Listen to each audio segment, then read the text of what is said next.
लेकिन अब हमारे देश की कुछ स्टेट गवर्नमेंट लाना चाह रही है रिजर्व, प्राइवेट सेक्टर प्रॉमिस कर रही है कि वो 75% रिजर्वेशन लाएगी नॉन मैनेजमेंट में, या तो पैदा हुए हैं या फिर पिछले 15 साल से कर्नाटका में। इन्वेस्टर्स अपना पैसा एक कंपनी में तभी लगाएगा जब वहां पर उसको प्रॉफिट की गुंजाइश नजर आए। एक एम्प्लॉयर उस कैंडिडेट को हायर ना कर पाए और उसकी जगह एक ऐसे एम्प्लॉय को उसको हायर करना पड़े, उसको वहां की लोकल लैंग्वेज बोलनी आती है। अगर वो अपनी कैपेबिलिटीज के बेसिस पे किसी प्राइवेट जॉब को अर्न कर सकता है तो इस रिजर्वेशन का मतलब ही क्या है? गवर्नमेंट ही कोई पहली ऐसी गवर्नमेंट नहीं है हमारे देश में जो ऐसे रिजर्वेशन बिल लेगी। ये सब सही है तो ब्रेन ड्रेन भी बिल्कुल सही। देखिए, हमारे देश में रिजर्वेशन आजादी के बाद से एक बहुत इंपॉर्टेंट और डिबेटेबल मुद्दा रहा है जिस पर आज तक राजनीति होती आई है। हमारे देश में ये रिजर्वेशन स्टेट और सेंट्रल गवर्नमेंट द्वारा दिया जाता है उनकी गवर्नमेंट जॉब्स और एजुकेशनल इंस्टीट्यूशंस में। चलिए, रिजर्वेशन की बात यहां तक भी कुछ समझ में आ रही है, लेकिन अब हमारे देश की कुछ स्टेट गवर्नमेंट लाना चाह रही है रिजर्वेशन अपने लोकल्स के लिए प्राइवेट सेक्टर में भी। हाल ही में कर्नाटका गवर्नमेंट ने एक बिल को पास किया है जिसका नाम है Karnataka state employment of local candidates in the industries, factories and other establishment bill, जिसके पीछे बहुत ही बवाल मच रहा है। हाल फिलहाल में इस बिल को पॉज पे डाल दिया गया है, लेकिन अपोजिशन बहुत हल्ला मचा रही है कि ये बिल अनकॉन्स्टिट्यूशनल है। चलिए समझते हैं इस बिल में है क्या। इस बिल में कर्नाटका गवर्नमेंट प्रॉमिस कर रही है कि वो 75% रिजर्वेशन लाएगी नॉन मैनेजमेंट जॉब्स में और 50% रिजर्वेशन मैनेजमेंट जॉब्स में for local candidates. Management category की जॉब्स का मतलब है वो पर्सन जो कि होल्ड करता है position like supervisory, managerial, technical, operational या एडमिनिस्ट्रेटिव। और नॉन मैनेजमेंट जॉब का मतलब है कोई भी clerical job, unskilled, semi skilled या फिर skilled employ in IT sector और आईटी इंडस्ट्रीज। यानी कि इन जॉब्स में उन कैंडिडेट्स को पहले प्रेफरेंस दी जाएगी जो वहां के लोकल हैं। अब वहां के लोकल कौन है, इस चीज को कैसे डिस्क्राइब किया जाएगा? और यहाँ लोकल से मतलब है वो कैंडिडेट्स का जो कर्नाटका में या तो पैदा हुए हैं या फिर पिछले 15 साल से कर्नाटका में रह रहे हैं और कन्नड़ लैंग्वेज को बोल सकते हैं, पढ़ सकते हैं और लिख सकते हैं। चलिए एक बार समझते हैं कि इस बिल का प्राइवेट सेक्टर पे क्या असर हो सकता है। देखिए, गवर्नमेंट अपनी कंपनी और इंस्टीट्यूशंस में रिजर्वेशन प्रोवाइड कर सकती है क्योंकि उनका मेन मोटिव सिर्फ पैसा कमाना ही नहीं होता। फॉर एन एग्जाम्पल हम इससे भी समझ सकते हैं कि एयर इंडिया पिछले कितने सालों से घाटे में चल रही थी, लेकिन इंडियन गवर्नमेंट ने फिर भी एयर इंडिया को बंद नहीं किया। बाद में उसको टाटा ग्रुप को सेल जरूर कर दिया लेकिन बंद नहीं किया।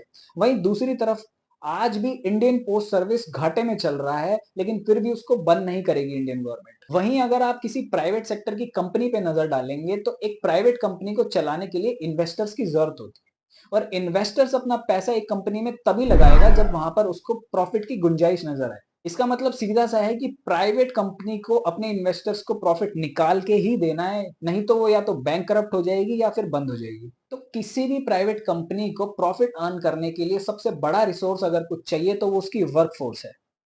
तो मान लीजिए कि एक प्राइवेट कंपनी को किसी एम्प्लॉय को हायर करना है एक पोजीशन के लिए, और उसके पास एक कैंडिडेट इंटरव्यू देने आता भी है जो कि हाईली स्किल्ड है और उस जॉब को डिजर्व भी करता है। लेकिन इस बिल के चलते हुए शायद एक एम्प्लॉयर उस कैंडिडेट को हायर ना कर पाए और उसकी जगह एक ऐसे एम्प्लॉय को उसको हायर करना पड़े जो कि शायद उतना ज्यादा स्किलफुल तो नहीं है लेकिन उसको वहां की लोकल लैंग्वेज बोलनी आती है। इसके बाद अगर हम जरा सा सोचें कि अगर ऐसी वर्कफोर्स रिजर्वेशन बेसिस पे बनाई जाएगी एक प्राइवेट कंपनी के द्वारा तो उसकी परफॉर्मेंस पे कैसा इंपैक्ट होगा। और अगर ऐसे बिल पहले आ गए होते तो हमारे देश की जो बहुत बड़ी फर्म्स हैं जैसे रिलायंस इंडस्ट्रीज और टाटा ग्रुप, जो आज इतनी बड़ी बन चुकी हैं, क्या वो इतनी बड़ी बन पाती?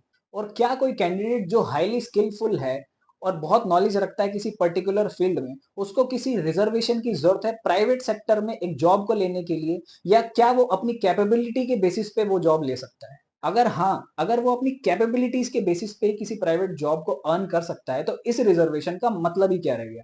अब कर्नाटका गवर्नमेंट ही कोई पहली ऐसी गवर्नमेंट नहीं है हमारे देश में जो ऐसे रिजर्वेशन बिल लेके आई।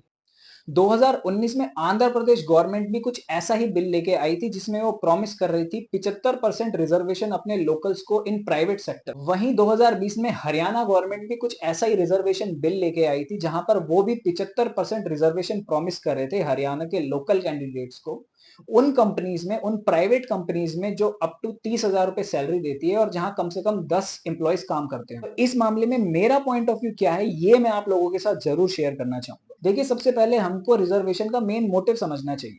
रिजर्वेशन का मेन मोटिव यही था कि इक्वल अपॉर्चुनिटीज और राइट देना उन लोगों को जिनको स्टार्टिंग से डिस्क्रिमिनेट किया गया। लेकिन यहाँ पर अगर हम प्राइवेट सेक्टर में भी रिजर्वेशन लेके आएंगे लोकल्स के बेसिस पे, तो क्या इस चीज से डिस्क्रिमिनेशन बढ़ेगा या घटेगा? देखिए, अगर ये सब सही है तो ब्रेन ड्रेन भी बिल्कुल सही है। यानी कि वो लोग जिनको हम स्टार्टिंग से क्रिटिसाइज करते आए हैं, जो लोग हमारे देश में पैदा होते हैं, यहाँ पढ़ाई करते हैं, यहाँ के रिसोर्सेज यूज करते हैं, लेकिन जब वो किसी पोजीशन पर पहुंच जाते हैं, वो दूसरी कंट्रीज में सेटल हो जाते हैं और वहां के टैक्स पेयर बन जाते हैं, तो उनको भी क्रिटिसाइज करना इस मामले में गलत हो। क्योंकि हमारे देश में कुछ ही मेट्रो सिटीज हैं, और उन मेट्रो सिटीज में भी अगर आप जॉब हब्स और आईटी हब्स देखने जाएंगे तो गिने चुने ही नाम हमारे दिमाग में आते हैं, जैसे गुरुग्राम, नोएडा, पुणे, बैंगलोर, चेन्नई। इसके अलावा शायद आपके दिमाग में कोई और नाम शायद ही है। एज पर द डेटा 2022 में हमारे देश में 10.76 मिलियन ग्रेजुएट्स थे, जो कि हर साल 2.5 मिलियन की तादाद से बढ़ते चले जाएंगे। यानी कि हमारे देश में आने वाले टाइम में स्किलफुल पर्सन की तादाद और ज्यादा बढ़ेगी।